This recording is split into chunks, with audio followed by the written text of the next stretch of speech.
Specialized vient de lancer son tarmac de 7ème génération et je suis ici sur la version S-Work la plus haut de gamme. Alors c'est un vélo très particulier puisqu'il signe enfin la fin du traditionnel compromis entre vélo aéro comme le Venge à la Peter Sagan ou vélo de montagne comme le tarmac d'Ala Philippe. Parce que Specialized a décidé justement d'arrêter ce traditionnel compromis et de proposer un vélo qui soit vraiment la parfaite synthèse de tout ça. Tout juste 6,7 kg, 6,8 kg avec les pédales tout équipées, donc on est au poids limite UCI, freinage disque, un cadre de tout juste 820 grammes. C'est vraiment un très très beau vélo. Donc là c'est ma première sortie avec. Déjà sur le plat, je peux vous dire que j'ai l'impression d'être roulé sur un Venge. Alors il y a les nouvelles roues Roval rapide.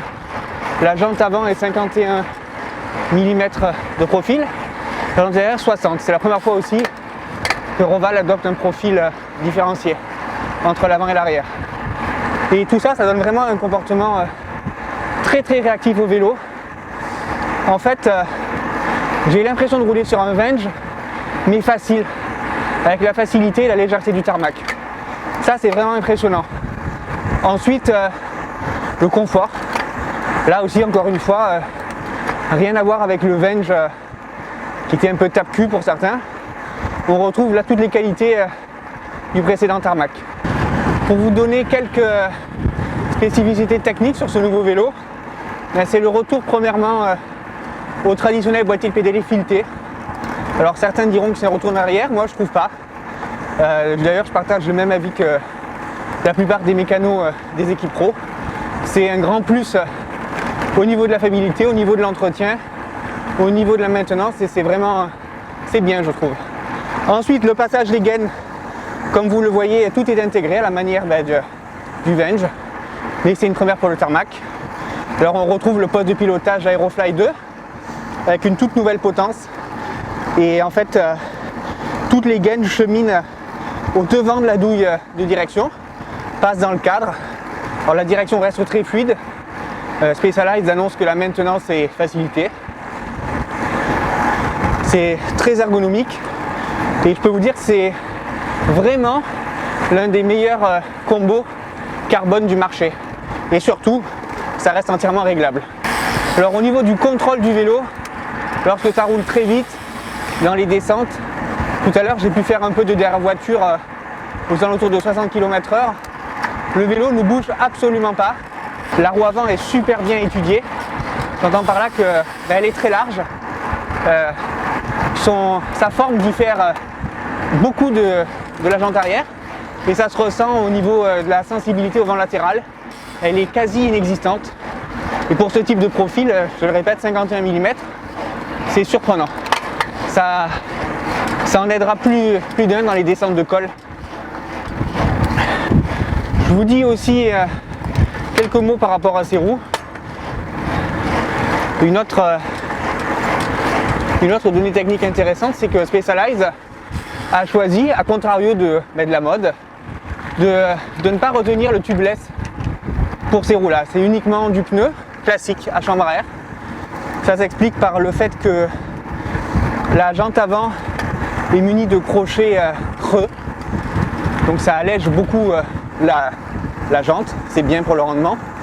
Et surtout l'épaulement du pneumatique est quasiment carré dans son interface entre la jante et le pneu, ce qui permet de rouler avec des pressions plus basses, de l'ordre de 6 bars, là je suis à peu près à 6 bars.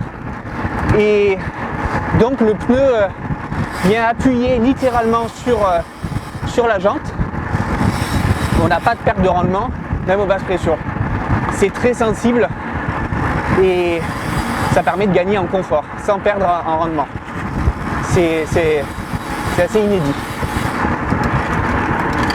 On en vient même à se demander finalement à quoi bon le boyau, puisque cette paire de roues donc à deux profils 51 et 60, on est dans les 1300 grammes pour une paire à disque et pneus, ce qui est remarquable. La plupart des roues à disque pneus du marché de cette hauteur-là de ce profil-là sont plutôt dans les 1500 grammes. Donc on est au moins 200 grammes plus léger que la concurrence. Et je ne vous parle même pas des nouvelles alpinistes. Là on est dans les 1230 grammes si je ne dis pas de bêtises. Donc on est encore plus léger que les roues carbone disque à boyau. Vraiment, si je dois faire une comparaison avec le Tarmac SL6, on est au moins aussi bon en côte, tout en étant bien plus efficace sur le plat. Quel que soit le pourcentage, ou le braquet, ou la cadence, le vélo est facile. Non, c'est vraiment agréable, d'autant plus on est bien posé. Il accepte de se mettre en danseuse sans problème. Je bute pas contre le vélo comme je peux buter quand je roule sur un Venge. Non, on a toute la facilité du Tarmac avec la rigueur du comportement du Venge. Alors après, à voir dans les longues ascensions, mais c'est très prometteur. Ouais, pardon.